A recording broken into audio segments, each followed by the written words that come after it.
Freedom 35, 5, 5, 5. Dude, start the podcast. Wow. Welcome, everybody. Freedom 35ers, Cardano NFT podcast, episode 74, technically episode 75 for all the OGs out there. My name is Tommy. I go by TLO1Y. My name is TJ. I go by Lazy T. And I am the other Tom. I go by Lavish Bear. And tonight, emergency. Emergency. Something's emerging, I heard. Isn't that? Yeah. Oh, okay. Yeah. Mergo. Maybe you feeling a little sick? You need some emergency? Fargo? Amerigo Vespucci. All right. You guys are losing me. Shout out to T over here. Always big T. Always big T over there. Big T. Yo, you got your boy over here. Help the bear. Do you guys remember that Vine video with Mystical? No, I've never seen it. Oh, good. Let me refresh your memory over here. Oh my gosh, he has it. Help the bear. I'm cold as a lamb. I'm more upset you had that like in the chamber ready to go, and I did not know you had that ready to go. Did you guys hear that too? Yeah. Nope, Yeah. didn't hear anything. Right. Yeah, I heard it. Well, help the bear. I don't remember that. It's such a dumb thing. But it reminds me, it was fitting. I felt like this week is just help the bear. Dude, we're in the bear and we need help right now because we're struggling out here. Help Lavish Bear. Send it on over to Wallet is squash sweater. Squash sweater, dude. Shout out to squash sweater. Also, Whatever happened to Jack and Potato? Dude, how are Nitties doing? I haven't checked in on them. They were like one of the OG gaming projects over on Cardano. Mm-hmm. Are they just quietly building in the bear? Everyone's or are they just slowly fading into existence? Whoa. Unravel. Okay. Like that. Hey, now you're picking me up. I got you. That's pretty funny. It reminded me of Weezer, the sweater song. How's it go? Yeah. My sweater. No. DMCA strike. Bah, as I walk away. Monday night we had a live stream for all the viewers out there who were building in the bear. The Yes, bear we do. getting aggressive. I'll tell you that. How many IPAs you've had tonight, Tommy? I know, dude. Just the oon over here. I'm trying to help the bear. It's always funny to me when we do these live stream recaps and we always just look at ourselves like it's like third person, like it's either like man bro, where he's just upstairs like just either looking at his own like stuff, or Bo Burnham, the reaction to the reaction. Yes, reactions to reaction. Oh, this is the part where like, oh yeah, remember when this idiot said this? no, I'm just happy to see I'm wearing a different shirt this week. Yeah, that's always like Tom I'm just happy to see that I'm not touching my face again. I do that quite a bit. I'll like lean in or do some things like that every now and then. I always wear a black shirt. I noticed that too, and it's a different black shirt. It's either like the F35 one, or it's the JPEG store one, or it's just a plain black tee. But you would never know just the way the camera angle is. So soon after like another year of this, you're gonna have only NFT shirts. You're just gonna have your whole wardrobe just gonna be a cycle of NFT shirts. Yes, 100%. I already have 3 F35 shirts that I rotate through now, so that's same. cool to do. You might have some new ones coming out too. Ooh, wait, yeah, we do. Next month or so, we got some shirts coming out for you guys. Do we have to pay gas for those? Ooh. I don't know. Teaser. But yeah, Monday night bear market. The best time to build, maybe In the bear? is it? It sure doesn't feel like that over on Twitter. But I know we had a fun stream. I thought on Monday it was good. There was a bunch of people. I mean, it was all right. I thought it was fun. I enjoyed it. I Tom, like the we sneak got giveaway we had. That was actually a pretty good time. yeah. Shout out to NFT Toe Dipper for the seals, the pixel seals. Still fun. Pixel DJ seals. Mint threw those out. Yes, dude, definitely a tough word to say. And also we had a tongue twister over there with Timmy. We had the C cells, she cells by the shaded. Oh, you timestamped that, huh? I did. I don't know where it is. You pass it. It's a little underneath the magnifying glass. Oh, where is that at? Well, it doesn't really matter for our listeners at home. Because you can see it still, and it doesn't really matter. But anyway, yeah, we had a good little stream, and Tom, we got the return of Spicy Tom out there. We saw Blake too. Blake over there. Shout out to him. He goes, "Yeah, Spicy Tom is back." Is that how he said it to you in that tone? Yeah, Spicy Tom is back. Spicy Tom is back. I love this too, because if you got some spicy comments, I don't know if it was because we put like Cardano NFT bear market, because I've seen some different people who I don't usually see over in the comments. So it's kind of funny to me, where it's like scam market, you mean? Alley Cats is dead. Everybody laughed when I said it would trade to 100 ADA. And then this guy goes, I see Goofy Gophers being profitable for holders was a good flip for me. Gimmick rewards paid for owner's equipment. Congrats on a nice flip. That's really good. That's super troll. I like that. It is. So we'll see what happens in a DeFi FOMO. His name always psychs me out, but DeFi FOMO out here just shouting out to the pixels. Love that. So shout out to the support, always there. Yeah, we got Spicy Tom. We've got some topics that I'm guessing we can kind of like, we were talking about like minting, new mints, and just the overall sentiment. And is there any volume left? Is it a good time to launch a project? And we've seen even just recently with the Prime Kings mint that stuff is just below mint price already, which we talked about on the live stream. And Spicy Tom got out there with the art lore, but I think we can all agree on the art lore stuff, side of stuff. If it's just a PFP right now, you're going to have a tough time in this market. It's just unfortunately not the market for that right now. So I think it's an expectation. Like you need to really set your expectations for what it is that you're building and know your audience, and especially at this time, because it is not a pretty chart, at least right now. And I don't know that it's getting any better anytime soon. Well, I will say 2023. I mean, I think we're at the point now where you can't release the project as just a PFP, because that's not like how people choose their profile pictures. Yeah. And it has to be one that, like, the profile picture now, part of it, and even when it originally started, but you'd see those different projects get mixed in, come more from like the success. Like if the project's successful, people will want to rock it as a profile picture. Same like you changed yours, like we said, to a kid called Beast. So like if that would have tanked and been below mint price, no, it wouldn't have been your profile picture. You wouldn't have been chilling on those like you did. But because it was doing so well, so hyped, you get to flex. It's fun to show it off and be like, yeah, I was one of those ones that were in on that. I got in early. Same we're seeing the youth now, and things like that. So it's just, you got to have your project be successful for people to want to rock it as a profile picture. No one's going to just put it as a profile, I don't think. It's not even past that point. And I think, Pat, with this too, I mean, even if the project is a good team, has a good team and has good branding, and it may, I mean, to the people who have conviction in it and they've done the research on this project, and they're just using this one as an example because it's minted today. But in the sense of either you got a really good opportunity to kind of accumulate and do your thing, or this is just this, like the harsh reality of where this, stuff doesn't go the way that everybody planned. Because you've got people minting there for 150 ADA, and people are taking collection offers the day of mint, not even 24 hours, half the price of that right now. Which is to me just shows that people are either going to gamble, they're going the Hail Mary gambling route, just to try to grab that rare, try to get that one of one for that flip, and they have no regard for what it is that these guys are even, or they're bored, I guess, too. They just want to mint something. Well, that just tells me and shows me too that the ones that are doing that day of mint, accepting collection offer at half, they didn't really want to be involved with the project from the beginning. They really, like you said, are just going to get that one of one and to flip it, because they clearly, damn, that's a lot of them that are taking accept collection offer. Sorry, I'm live looking at this now for the listeners out there. That is crazy. You know what the crazy part to me is, when you get these like big sales, if you spend 150 ADA, say some of these people bought like 2 or 3 of these things just to get that Hail Mary.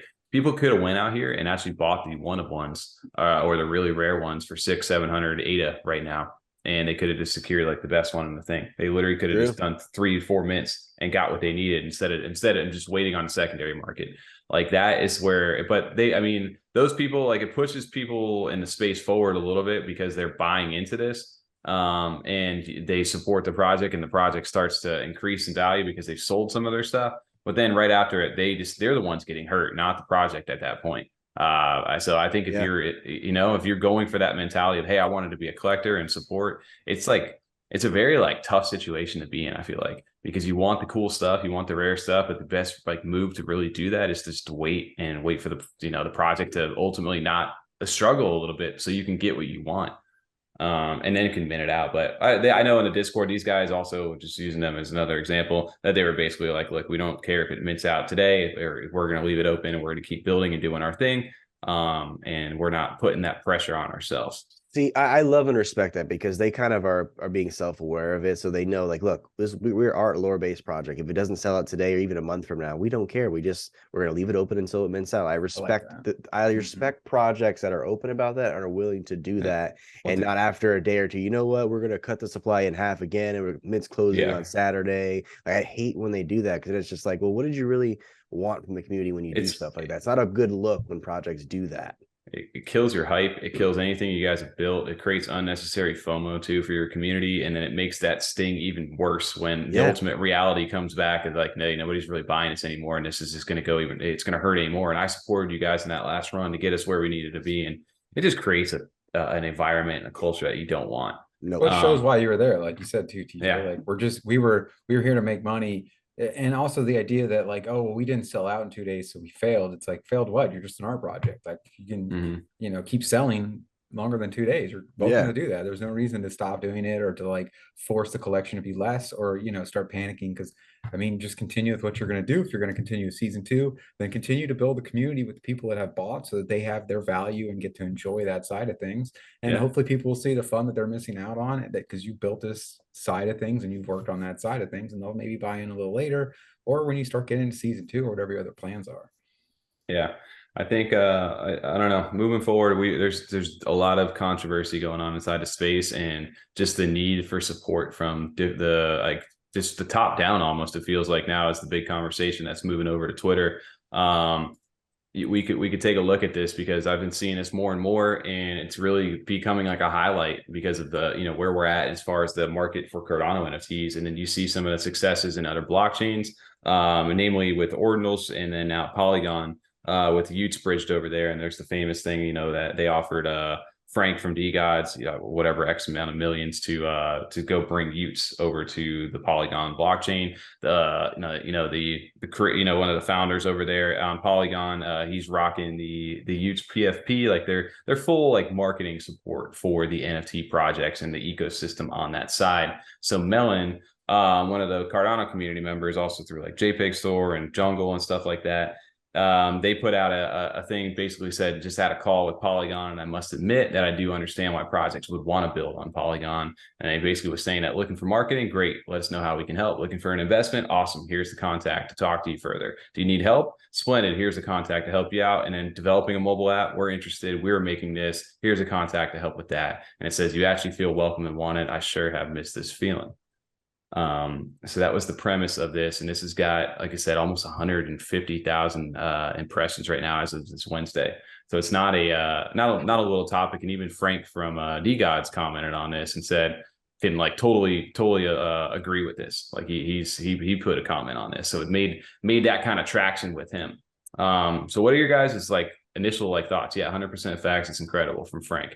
I mean, so he's as a holder from the outside looking in, because we're not a project, right? So we don't know the ins and outs of what projects necessarily go through to create a project on Cardano. So, but if it's like that in the sense of where on Polygon they get all of those offers or those incentives, and on Cardano they don't, it kind of is disappointing to hear that Cardano doesn't offer those kind of things for these projects to kind of help them to succeed in the space, essentially, which in turn would help Cardano. Working together to make the ecosystem better would be helpful. So you see the argument too. A lot of people are going the decentralization argument on this. Well, Cardano is a decentralized blockchain. It's always been this way. We take the slow approach, we take the right approach. And yes, it may not be the most popular one, or you may not be getting all the VC money that's coming in, but we're going to do it the way that we feel is right. And that if it's not on their timeline, we're sorry you guys feel that way, but we believe in what we got. So that's the other argument right now. Well, Cardano man posted something today, that actually the thread about that, saying they're not asking for a lot of things, right? Just a little bit of support as all the community is asking for within the space, to show some interest that they're on the radar or whatever. They're in top of mind about They even went on later to like expand on that, like things like small things they could do, like updating their website for Cardano, adding areas for like support for like, hey, you're new to NFTs. Here's how you can get involved. Here's some of the projects you can do. And then people were, of course, going on, well, now they're going to choose favorites. It's not going to be decentralized. It's like, no, you can just be a a place where people can see the links for it. You're not endorsing which one is which. It's just these are the ones that are available and have been built on our system. And it's up to you then at that point. Like you have to take these tools and go do the research on your end and figure out what fits best or you feel most comfortable with. They're not going to take any responsibility. They're just providing those kind of like, hey, now you don't have to search for it yourself. It's all in one place. And it's within, you know, we're trying to support our own ecosystem here by providing that and making it simpler. I think he puts it in a nice way of what you just said too, Tom, is that if Cardano was the ecosystem, if the Cardano ecosystem was a garden, a big part of the foundation's job would be to make sure all the plants are watered and get enough sunlight to grow. Right now, one of the biggest and most fruitful plants in the garden, the NFT plant, is being dried out. Yeah, and basically being excluded from where they're at. This is the other portion to this is Cash over from Ada Anvil. And Benjamin's group, he's actually been pushing for the dialogue to like basically connect with the foundation and be like, guys, can we understand that if you guys aren't going to be, it's clear that the NFT sector is being ignored right now, or it's not a top priority for you guys.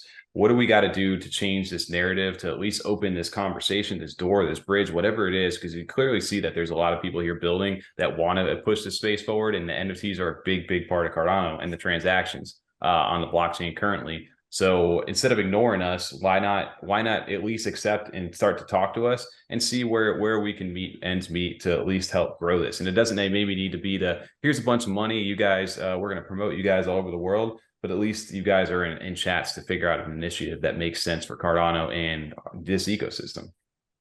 I'd be curious to know like what is on their list of priority, like not like in a genuine curiosity way, not to be a dick about it. I'm just very curious, like what is on their priority list as far as where NFT lands on that list. It's not very high. One of the big things that happened, I remember when like Catalyst funding, right? Like Catalyst funding is a thing on Cardano where you can vote if you stake your ADA to a stake pool and have a set number. I forget what the amount, if it's 1,000 ADA or whatever it is, you can vote for Catalyst proposals. And they upvote basically kind of like Reddit system, and they give different allocations of ADA that it was staked through the protocol. And they give it back to these proposals. So one of the big ones was that got overlooked was stuff with I don't know if it was either with JPEG Store did, I think had some stuff with it, but there was I forget who it was that put out Catalyst proposals, or maybe they did get sideswiped JPEG on this. And basically they upvoted Daedalus Turbo. You remember that, hearing about that? Where they basically were like doing like this, like nothing nobody ever wanted. Like Daedalus is like a thing of the past, it feels like, as far as like Cardano wallets go right now. With what's been out there, but they pushed for like this turbo version of Daedalus, and they put like 800,000, either $800,000 or 800,000 ADA, one of the two, like a ridiculous amount of money, essentially killing all of their NFT things. And they said anything that had the word NFT in it during that time of Catalyst basically got downvoted into hell. So they felt like there was no representation there at all from the foundation side. And one of the things that like Cash was kind of arguing with this is that on their website here, if you go to the actual foundation under the About Us, the Cardano Foundation, it says another significant part of our mission is to engage with and support the Cardano community. The foundation assists the development of tools the community can use to leverage Cardano to solve problems in new ways. So here, that's where the gripe was coming with Cash. It's like, hey, literally on your website, it says the significant part of your mission is to engage with and support the community. And right now that has not been happening. Yeah. So how can we work with each other to start doing this? Because you've got a bunch of people who are building and are trying to bring this thing forward. I mean, even look at like an Alessandro with Nami Wallet. He's literally, that was built out of an NFT initiative, and we got a light wallet that became a thing of that. Like, and it was one of the first to do it, you know, and that was born out of that. Or even that bridge that we saw with Ethereum for the airdrops and things like that, that came because Fettuccini wanted to get that cross chain going and did that with his angel babies, and some of it still NFT driven. Yeah, 100%. Yeah, those are early pioneers and people in the space that were doing stuff, and there's been so many since. One thing that is good that we're seeing come of this, and I'm sure it may be a little bit more, so I'll be looking to see this space. Guy Alex over here, he's the Cardano Foundation Impact and Partnerships portion for the foundation. They are setting up a space, it sounds like, for Monday, this upcoming Monday, where we'll be doing our live stream. So the 24th. So I don't know exact time or anything like that. So it sounds like there's going to be NFTs mixed with the foundation. So that is a good sign so far. I mean, that's good. They're actually they're listening to the community, Yeah. to the voices in the community, so they're willing to have an open mind to the conversation, which is encouraging to hear and to see. Yeah. Well, it's cool. So they both kind of labeled out from the foundation side. They gave them like a set of questions of basically what does this support you guys are talking about like even entail? How is it defined in various ways for segments of the ecosystem, and whose responsibility is to provide these different forms of support? He's got a few different questions, and then Cash pretty much wrote them back to breaking down everything in his words. So I'll be curious to see this space, but it's good to see this finally starting to come, this connection be made. So I think that's what enough people were been talking about already. So I feel like this is a huge topic inside this space because you see so many new posts right now that CNFTs are dead. This ecosystem's gone. Everybody's leaving. Everybody's going to Polygon. Everybody's going to ordinals. We're just losing everybody. And I think with that bullish and the bear space really, it showed on Sunday was that there's a ton of people still here that are looking to continue to grow this, but we need help. And yes, we need to create our own platform, but if this means even getting in contact with the foundation to go ahead and have a collective group, like you said, even be nominated in a decentralized way to form some sort of committee or whatever it may be to represent the NFT community from all different types of mediums to work with the foundation to be able to help push that forward. Because one big thing that is a thing over there is that the disconnection that we feel from the foundation. And it's like, oh, we're working on this. We invested over in this BSC Launchpad for this Bored Ape golf club. I don't know if you guys saw any of that stuff on the timeline or whatever. Yeah, Mergo was doing. Yeah. They invested for the NFT sector of what they were doing. They invested in a BSC Launchpad that promoted a project called Bored Ape Golf Club that were just Bored Ape Yacht Club derivatives, like dealing with golf. And like that was where, and it was like, how disconnected are you guys from reality over here? So, yeah, definitely wanted to highlight that because I feel like it's a huge just step in the right direction for sure. That's what we're going to see. So it's good that a little bit of encouragement right now in this times too. Well, it would be times. Even if the Cardano Foundation would just show a little more support, because clearly they're not, as everyone's saying, for the projects, that'd be marketing in itself to get new people over here. Because people are seeing that our foundation supports the NFT sector, that'll be an ideal situation for projects that I want to start up. Because now, like you said, people are just not even starting up over here. They're going to ordinals or they're going to Polygon. They're like, why do I want to go to Cardano? What do they have over there for me? Type of thing.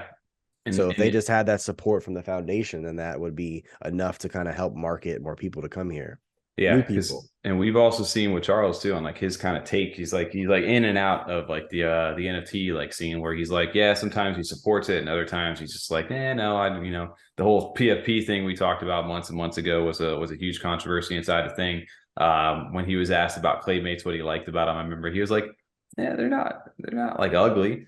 So it's like, there's a little bit of still like, I don't know, hesitation. Cause I think for him, he's like, NFTs aren't fully fleshed out yet. Like there's no like written metadata contract of what whose property owns what back and forth. Like it needs to be fleshed out more. So that's where I think that guidance and stuff with his knowledge and others inside the space who understand it to a deeper level can interact with the communities that we have to come to some sort of resolution to be like, all right, well, how can we improve this? And why can we make this better on our chain? So we'll see what happens. Speaking about another project that is over here pushing the space forward, out here grinding. Merging. I like what you said there. Hey, Tom, you're doing the what do they call it? Transitions. The transitions. Segways? Sure. Yeah, that too. I always want to ride one of those things. I never Segway? I rode around on a hoverboard. We had that hoverboard for a while. Didn't you ride? We did. On the Mailmans, yeah. Mm-hmm. I rode a hoverboard. I broke my arm because of that shit. You broke your arm? Yeah. Oh, yeah, that was you. I forgot about that. Getting off of the damn thing. I was done riding it. It got stuck in the crack between the driveway and the garage. And I went to step off and I went underneath me and I broke my arm. Fun times. RIP, dude. No. That I do remember that actually. I don't know where that was, but yeah. It was at Liam's house. Sneak attack. You broke it at his house? His parents' house. Really? Yeah. Jeez. I didn't think it was TJ. Dropping the full name. Mail's house. Yeah, Mail's parents. What a throwback. Off topic, but for sure, yeah, no. Yeah. Shout out to Mallard. Excited. Yeah, Anything from them we get excited about, though, to be a little, fair, get full transparency. But yeah, no, I like seeing this. Is cool. Just more Mallard, more. The new thing, yeah, we woke up to this morning was also the fact that they're like, hey, by the way, those invitation letters you guys have, they're that are crucial for unlocking secrets in the Book of Prophecy. They're set to go the first transformation or metamorphosis out here. So everyone's sitting on the Leonardo DiCaprio couch. I knew it. Right.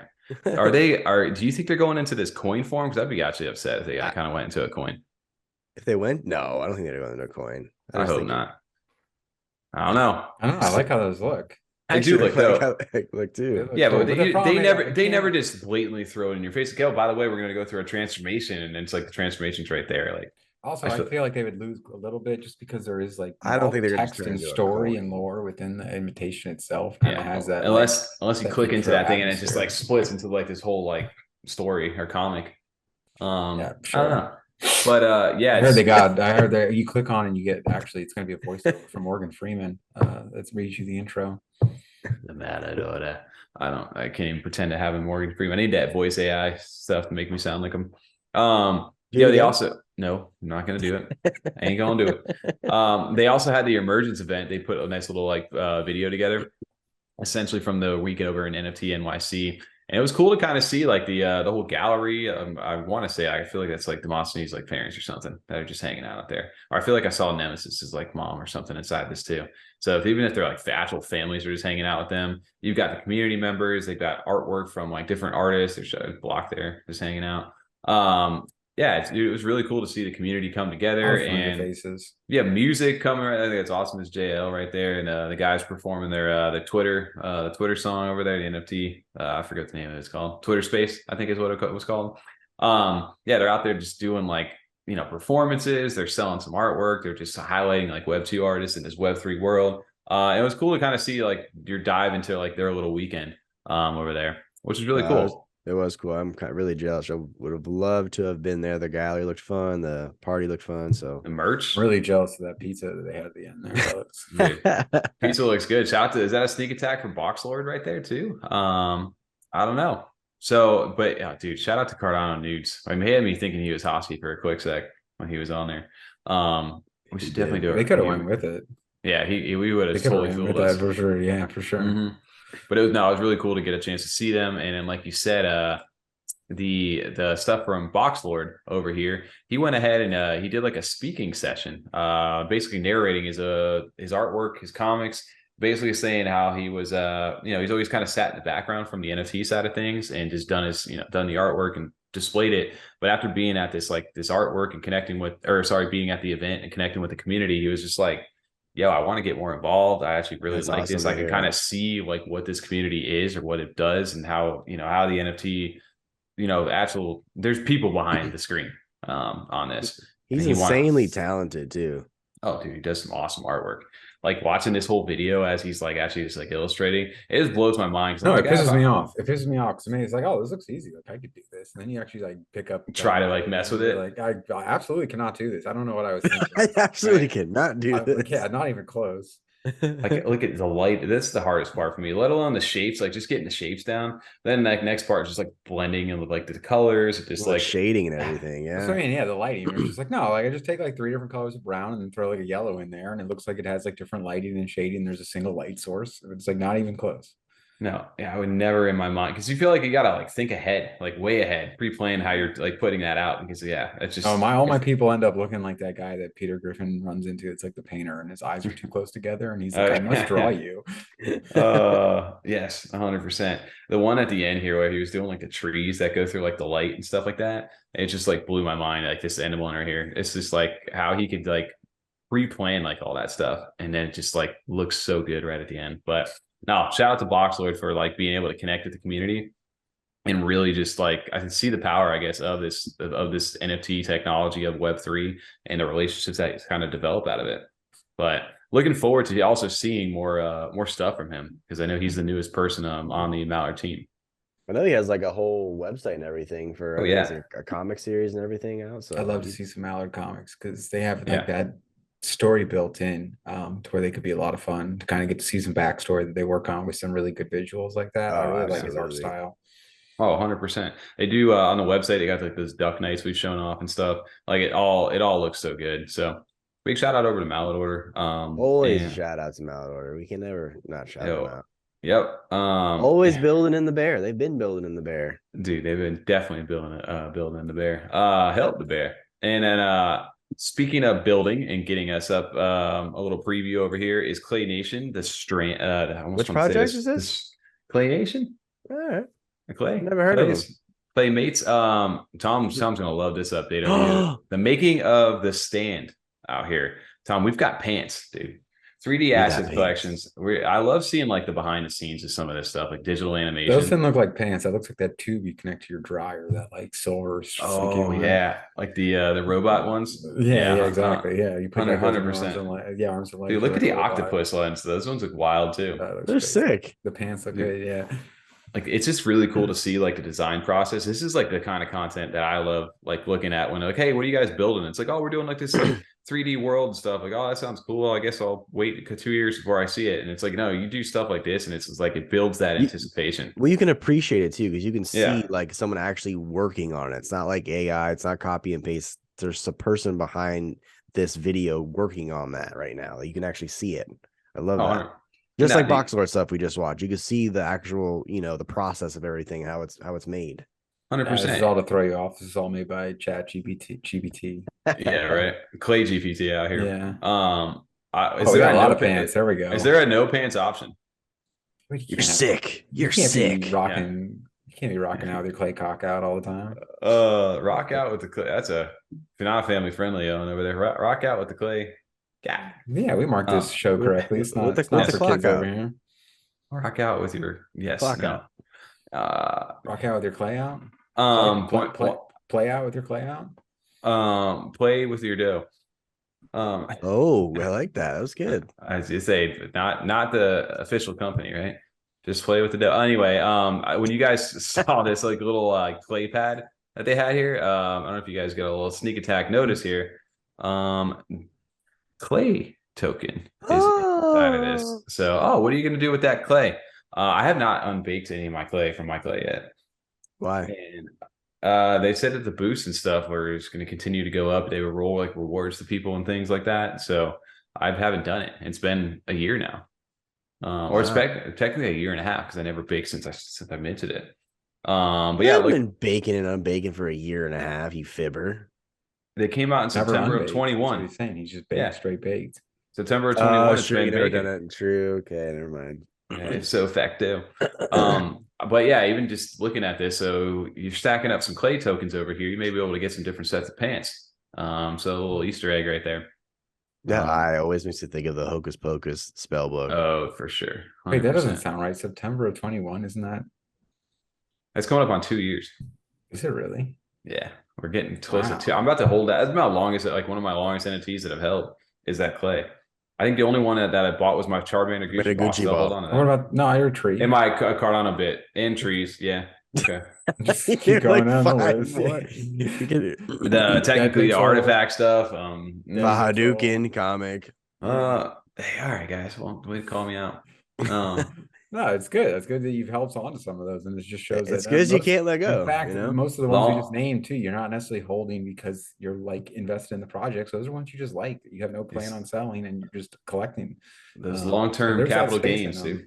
Yeah. Well, there's a space too for just collecting some cool things and 100%. having them in your wallet and getting to be able to show them off. That's why we enjoy some of this community so much, because like you can't share that with your wife. We can't share that with some of our other friends, like in our group chats, to be like, yo, look at this NFT I have. Isn't that cool? And they're like, no, I'm not interested in that at all. But when we are in like, and get to see other people's as well from other projects that we wouldn't get into as far as an investment wise, like trying to make money down the line or even a quick flip, but we know what it is, and seeing the cool ones are still just as cool to us. Oh yeah. Well, just seeing, kind of knowing where they started too. So like seeing this now and like in that whole process, it's fun, man. It's a really cool thing to like, it makes you, like you said, appreciate it over there. And I love the little sneak peek. So that's going to be, I feel like, a really sought after one is the orangutan. The monkeys, the monkey suit. There's someone with no pants on right there. They're shopping. They're shopping. His pants are just sitting on the pedestal right there. And then you got your laundry ones right here. Or you Does got look like that. invisible the place. dryer vent tubing. Yeah, 100%. 100%. But yeah, dude, shout out to Clay Nation. It's always fun to get some updates for things like that. These are the little updates I like to see too. You know what I mean? Even if it doesn't come Yeah. with a ton of information, just getting to see some of the development, where things are at, like how far along. It's been, we're just like, we have zero idea what stage they're in and no idea. Yep. You know, we may not still necessarily have a like specific timeline, but just seeing like, oh, they're cool. That's how far along they are. I have like a decent idea of it now. Whereas like we don't know if they could still be in the drawing phase, like pen on pad, or you know what I mean? But Yeah. they're well beyond that. They're, you know, well into the coding, into the development of it. It's very cool to see. Yeah. We're testing things out and stuff already. So yeah, Getting, it's exciting. that's the thing. Hey, today, Junior. Well, what we can move this over to, because it's always good to see like game footage, and you know, we always talk metaverse, and you know, is it going to be engaging? Is it going to be fun once all this comes out, or is this the best that it's going to get? Like right with the anticipation, the hype up until the actual final product. And there was a nice little tweet over here. Shout out to Cardano's biggest engagement farmer, our boy unpopular L over here. Flipping Vegas. He posted. I don't know why I put a little accent on that. Posted a little update today saying gaming NFTs are not getting enough recognition, but I'll tell you why. They're not being original. Play to earn isn't new. Play for skins isn't new. Play for pass isn't new. Originality is what wins. And I had a little rebuttal to that to add on, because Tom, I think we were talking about this before the show, kind of agreed with the originality factor. And I said also not getting enough recognition because the majority aren't fun or in a playable state, let alone have replay value. And the dev should focus on making an enjoyable game anyone can pick up, and then highlight why NFT technology adds to the experience. You hit it. That nails it, because like the point, I mean, and this is where he comes in and does such a great job, is he got you to engage. And that's where I feel the same way. I'm just like, I want to jump all over this, but like just the idea of like play for skins isn't new. I agree. And that's not why people are going to be playing these games. They're going to play them because what you mentioned, they're fun. And then the getting skins within the game is a part of that fun. It's a portion of the game, but the core and foundation of the game still has to be fun. The gameplay has to be fun. And then it's great to get the new things where it's not just static and you're not just like in the same clothes all the time, or everyone looks the same. I've played a little more, or got lucky on a roll and got to earn some cool skin. There's some cool gear and get to show it off now. So no one's playing it specifically for that. And it's not that it's a new thing. I don't think anyone's marketing it as like some revolutionary thing. It's just a part of the fun. But you still need that core part of it. Yeah, it needs to be fun. It needs to be replay value. Like we've talked about that before too. And those are the two main factors, at least for us three, for us to get involved with a gaming project of any blockchain, is it has to be fun, and you have to have replay value for us to talk about and play it, honestly. Well, yeah, because I feel like that's detrimental to a lot of these ones that are out there. That these small little indie companies that are making these little, like they're hiring devs to make a video game where normally you need millions of dollars, even if you are a little indie studio, just to make something even halfway somewhat decent for people that want to get engaged with it. And the biggest thing that can hurt sometimes an NFT gaming project is actually releasing the game, because at that point it just doesn't live up to the expectation, and people are just like, yeah, I don't care about this anymore. All these things suck. I'm on to the next thing. Yeah, it didn't live up to what I wanted to do, or it's not fun. So with that being said, though, too, I think there's plenty of games that are out there that are developing, and some of them look promising, and then there's others that are out where you're just like, it's cool that you guys did that, but like I said, it doesn't hit all this criteria right now. And that's part of the reason why I think I'm looking forward to like a Cornucopias, a Virtua, maybe some of, you know, I love the Wolves of Rome. I was gonna say, because I mean, even the originality side, originality doesn't necessarily mean fun or I want to do it either. It could be like, yeah, that's really original and it's stupid. They came up with that idea first because no one was dumb enough to want to do that, because why would you? Whereas you see things like Wolves of Rome, where if you're into card games, if you're into those kind of strategy games and playing it in like a card kind of interface, and you've played other ones, you've played Gwent, you've been playing like Yu-Gi-Oh and the Pokemon ones that they now have like on PC, where you can even do things like as far as like opening packs where you're not paying money. Like you can just set it up. We're like, hey, TJ, you and me are going to battle with the original 150 Pokemon. We're going to set it to only those. We each get to open 10 packs and then we battle with those cards. And if you enjoy that, if there's something new that comes out, just even though you've played lots of those other types of games, you would give it a shot if it's good. If it's 100%.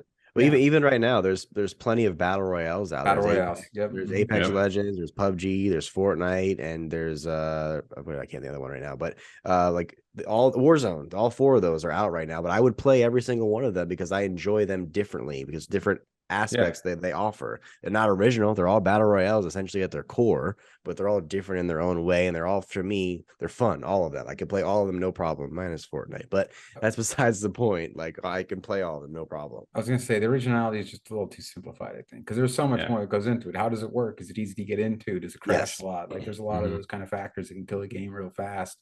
Whereas like you said, TJ, just and even just as far as in the marketing world as games, like there is definitely that like louder games, the ones that get out there, more people are going to see them. They may not have. I've never like, oh, that sounds cool. I've never heard of that game at all. All I see is Call of Yep. Duty. It's everywhere.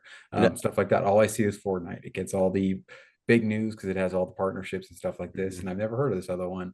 another thing too for the gaming community and the NFT space as a whole, whether it be on Cardano, Polygon, Ethereum, wherever your game is, I think a big marketing aspect that needs to be too, or even like paying someone to promote it, is you need streamers too to be involved in these games. Those are the ones where the majority of gamers are watching these streamers play these games. So if you can get a somewhat big name streamer to be on board with one of your games and to showcase this game to like 40 to 50,000 people that they have every day, I mean, that's going to be huge for the NFT community to get these big name streamers on here, the gaming streamers.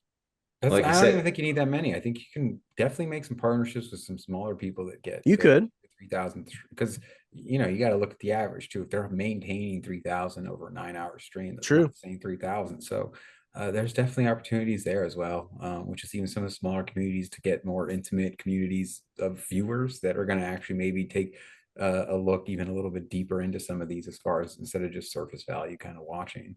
yeah. Absolutely. Well, it's a big point of conversation over there, and it's still in its infancy stage for sure, with the gaming portion of this. But I think the majority of that is that people associate, and I think why the gamers always look at it is like, we don't want the NFTs to come ruin our gameplay, because all it is about these money and these cash grabs, and it's just Ponzi's and all this stuff. So if you can focus on the game being, like you said, enjoyable, there's replay value, and there's a reason why, even if I didn't like the NFT technology, I would want to go play that game. So if I can get into it that way, and then somebody can, like, you know what? Hey, that CS:GO skin that just sold for $400,000 on a secondary market, I actually own that thing as an NFT, and it's in my wallet. It's verified. I feel safe with where that thing is. And if I do want to list it or put it on a marketplace, I don't feel like I have to worry about getting scammed to do that. And the sales process is super simple. When there's the trusted marketplaces and things like that, and I think it created a whole new fun economy. So yeah, looking at something like this is it's not like the money's not there. The money's there. Gamers will embrace it. It's just about how do you do it in a way that is approachable to them and do it with their mass, your AAA games. Like, how do you get them to come over here? That's the big dilemma that we face right now. But I don't. They're gonna have to develop those tools though that like gives them a reason to come over, because right now they're able to do it fine within their own community, within their own like ecosystem. But if they can develop those tools that show for a reason why it's either faster, more secure, or just simpler, they can definitely have a argument for them to make that move someday. They just got to have someone develop that, because that's $400,000 for. I mean, it's just for a skin. It's just something you get to play with in the game now and flex, and you're the one that has it. That's all it is. People ask if NFTs are stupid. You're just paying for pictures on the internet. You're doing dumb things. You're telling me though that people don't have the same logic in video game. Oh, that video game skin's worth $400,000 because I now get a visual upgrade that mainly I can see and I can flex. Maybe on the internet. I mean, it's the same exact thing that we're talking here. It's just how do we connect the two parties to understand we're like on the same side here. Yeah, even just the amount of money on like Candy Crush, just for like, yeah, I just want to play longer. I'm spending hundreds of dollars to play this game. Yeah, 100%. My mom, dude, she's on these stupid little Vegas like slot roll games on Facebook all the time when I go over there. I'm like, what are you doing? Like, she's like, oh, I gotta get my rolls. They just reset. I'm like, you're just addicted to this stuff. I think the biggest deterrent though for all these big name gaming companies is that crypto is so volatile all the time. So the value of all those things are always going to go up and down. So if there was a way to always have like a static price or whatever they want to put on these mints or battle passes that they have. That's the only way for it to really work, because they obviously want to make money too, especially selling those battle passes and just the games in general. So if they could put a static price, like some of these projects start to do, put a USD value on their project or their passes, I think that's the only way that's really going to work. But I don't know if they can wrap their mind around doing that. Same thing with this skin sale. So it was $500,000 USD. Imagine if that was worth $500,000 worth of ADA, a few days ago when ADA was 48 cents. Now it's down to 41 cents. So now the value already just went down of what you just purchased or bought. So that's another aspect to it too, that people are afraid would happen, because it would lose. It's too volatile. It could lose value. Obviously, it could gain value too, but that's the risk they're taking. The other part too of that is the regulation too, right? Like, so a lot of these big gaming companies, would love. I mean, hey, we would love to get royalties on all this stuff. We would love to keep a thriving ecosystem for years to come on the same game, where we keep making money off it. We don't need to sell more DLC packs and spend millions of dollars for these next season updates and create new stuff for you guys all the time, just to keep the player base happy, to keep us with money rolling. We could just have this technology that actually does all this stuff and pays us back for it. The other part, though, is like, okay, people are making these transactions, these sales through our marketplace or whatever it is with this technology. All of a sudden, the government says, hey, those are securities. Now we run into a huge problem, and we may get our studio may get shut down because we didn't comply or something. So I think you're not going to really see the mass adoption until regulation is clarified in a lot of mainly the United States, but throughout the world too. That's another huge barrier for this industry. Some stability though, because I mean, like you said, just to add on to what you said, TJ, because not only is it the risk to the company that's selling it or the person selling it, in these cases where it's like a person usually on the trading market, it also is just like from a consumer standpoint, you're going to have people that are just extremely disappointed. Like I know someone that they make like art online and do commissions and just do digital art like online, and someone paid them in Ethereum and they had like a couple thousand in Ethereum, when at the time it was like $2,000 US dollars in Ethereum, which is now worth double because it was last year. So if you're the person that paid for that, it's like, okay, cool. Yeah, I did pay like the US dollar price for what it was worth, and I felt that was fair. But like, fuck, if I would have just paid them US dollars, like on PayPal or Cash App or something like that, and kept the Ethereum, I would have double the amount of money that I had then. True. So you're just gonna have people upset on both sides, where it's just never kind of like it's never a perfect situation for one side. Someone's gonna get screwed over here. Or upset. Yeah. Yeah, it's not like right now, it's not a situation of like it's just one of them is not going to be happy in the end. Someone's going to lose actual US dollar value here. I don't know, man. It's getting crazy. People are going to do anything to go ahead and get that rare, that something that is of value, and people will do anything to do it. Most notably over here. Now. Hey, maybe you could go ahead and collect them all over here, TJ. Catch them. Gotta catch them all. Because this also ties right back into an NFT argument as well, which we're getting some updates as this is getting in, but says this may be the biggest Pokemon card theft in history, and it's causing drama. Real quick, I know that says Gengar, but that looks like the oh gosh, what's the Pokemon with the tongue? Licking tongue. Yeah, it looks like that. The stupid tongue. No, he's doing it's the VMAX, dude. No, he's doing Dream Eater right now. It looks like he's doing Gmax Swallow Up. I think it looks like a Looney Tunes like tunnel. You guys got a little you guys got a little FAP going on, a little fear and panic over here. I was trying to go with FUD, didn't work. But anyway, no, what's a huge controversy going on inside the Cardano, the Pokemon card community, like the this is trading card NFT podcast. Hey, we could bring this back, right? We have to keep you entertained. Come on, bring it home. Hold on, baby birds, I'm gonna feed you. So what they were basically saying is that a bunch of these rare Fusion Strike cards in the Pokemon company, apparently the card company was, or somebody went into, okay, TG, now you're throwing me off. We're gonna just rewind back into it. Okay, a bunch of these Fusion Strike cards over here have been reported as stolen, in the largest return of stolen property to date, because somebody basically went in and was like, hey, I've got a bunch of these rare ones right now. I'm looking to sell these things. And the company was just like, this is either these are counterfeit or there's something's wrong here, because there's no way somebody has this many of these things. And so they went ahead and did this, they reported it, and the Pokemon company had to make a statement. And allegedly, I guess now we're getting an update that they're saying that everything was fine. And they're still looking into it more, but there's nothing to worry about. However, they kind of looked back and did a research on all these Fusion Strike Pokemon cards, and you can see that there's only been like one of certain versions of these cards like pulled so far, dating back that this could be a longer standing thing and not just a current like issue for them. And to akin this to the NFT technology of where we're at, could you imagine if you were a minting platform or the project itself, and is your project, you gave this, just use any minting platform. We gave you guys the rights to go ahead, we paid you guys to mint our project. And then we found out the people on your minting team decided, you know what, we're going to keep those rares for ourselves so we can sell them and profit off them. And then that kills everybody's chance at getting any of that stuff, and it makes it unfair.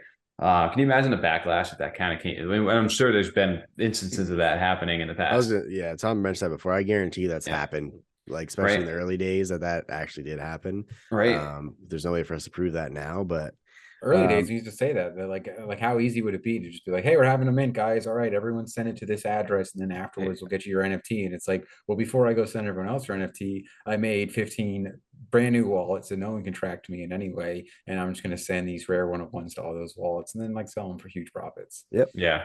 Absolutely. So well, this is the interesting part, right? Because Pokemon over here is basically telling Kotaku over, yeah, no, nothing was tampered with. We're still looking at it, and we're declining to comment on the details right now. Well, honestly, I said this before we recorded this. Like, they have to like double down on that. Like, they can't admit that, because then so many people will be asking for a refund of all those packs and boxes that they just purchased, and there was never a chance of them getting a rare card in there because it never was going to be in there. So they have to kind of go with it now, whether it's true or not. They have to say it was not true. Right. And hey, well, what about this technology? How can we guarantee that, hey, we're going to have a distribute this evenly, fairly, and we can track where everything went? I wonder if there's a way. Hey, yeah, we're looking at you, Young Universe, over here. But no, I mean, this is kind of ties back to that of like, can you imagine where NFT technology could always, could benefit things like this, just even in the real world, like production process. So it's shipping, production, all those extra costs that come along with actually manufacturing. And I think there is like a benefit. It is very cool to have like that physical, tangible. Yeah. 100%. But I just think that you can do so much more with the NFT that it outweighs that having it in your hand. As far as the actual like art itself, making it 3D, making it move, making it animated, virtual card competitions. Holographics are cool. That's been around for 30 years now, though. You know what I mean? Like, they haven't gotten that much crazier. It's not like they're doing like real crazy things. They're not even getting those. Remember those, like, I forget what it's called, that material, or if you look at it one direction, it's one way, and if you look at it the other direction, you can like make it move. You know what I mean? Oh yeah. Like that kind of, that's about as far as that technology goes, though. And to see like what the things they can do on the NFTs and actually making them really animated and go like all the way out with them.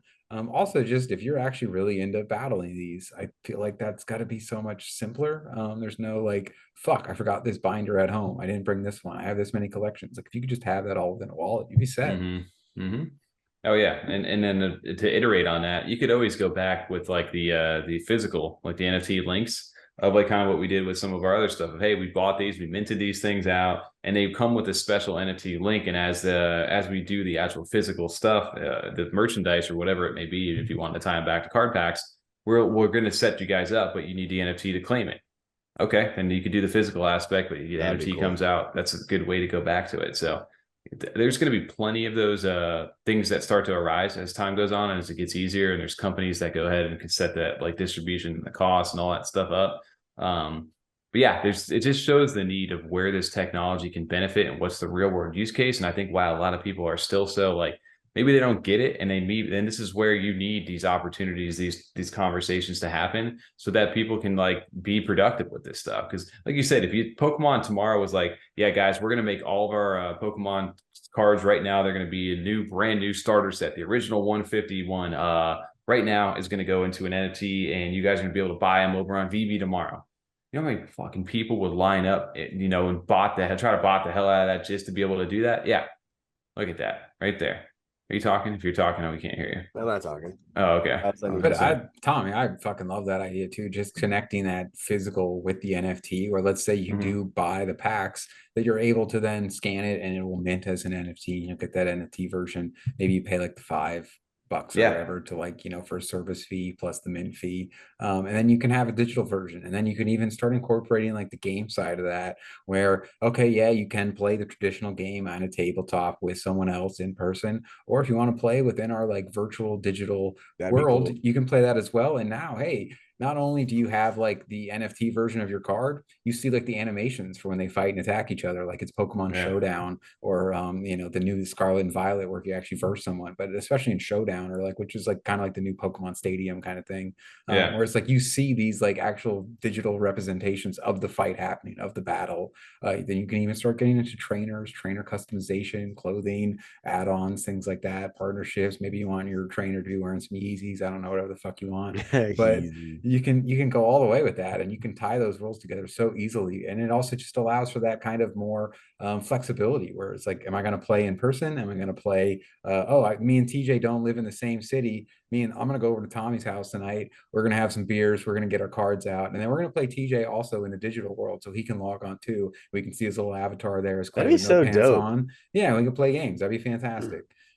I would love That's that. the kind of stuff I get excited about. That's what like this technology really gets me Yeah. pumped for, is like the possibilities and potentials there that are just still not utilized. There's so many applications for it when I see that. I was just thinking of how big of nerds we sound like right now. Oh, I don't give a fuck though. I don't care. Sure. I really it. don't Yeah, care. exactly. I don't care You at guys all. can, I'm not worried about judge that. from your ivory here. tower. Yeah. Not I get instant flashbacks to TJ's house right now with the power, like the link cables. System Link, baby. Yeah, absolutely. There was a bar here in Orlando. I don't think you saw that, Tommy. They had every Tuesday they were doing Pokemon beers, and they have released a new one for 8 weeks. Really? Yeah, and I mean, they had to get like a. You got to drink them all. Yeah, they got to get like I forget the name of the bar too. It's really cool because it's all like 80s theme and stuff, and like now Player One. No, it wasn't that one, but they had like, what's the guy, Miss Max Headroom? Is it that MTV dude back in the day? Then they just like were playing like Ferris Bueller's Day Off. Then all the Pokemon drinks like had like names for Pokemon. They had to get a little like creative. Instead of Squirtle, it was like turtle that blows bubbles cocktail, shit like that. But it was I think cool. Visually people wouldn't think how nerdy we really are, honestly. Like if they really knew. If they're watching this right now, they're like, "Yo, y'all, no." But our IRL friends would do this, but they're not watching this. Maybe one day. They don't support the cause. Yeah. They're not going to make it. They hate us because they ain't us, dude. Yeah, they're dicks, bro. Yeah. That's fucking assholes, dude. I don't know why we're even friends with them half the time. I don't know, man. But yeah, speaking of, I think that'll bring us to where we're at. Let's wrap it up over here on the back end, guys. Wrap it up. Wrap it up. I want to go play some Pokemon Showdown now. I think we're gonna wrap it up with Tommy rapping now. Oh, in 3, 2, 1.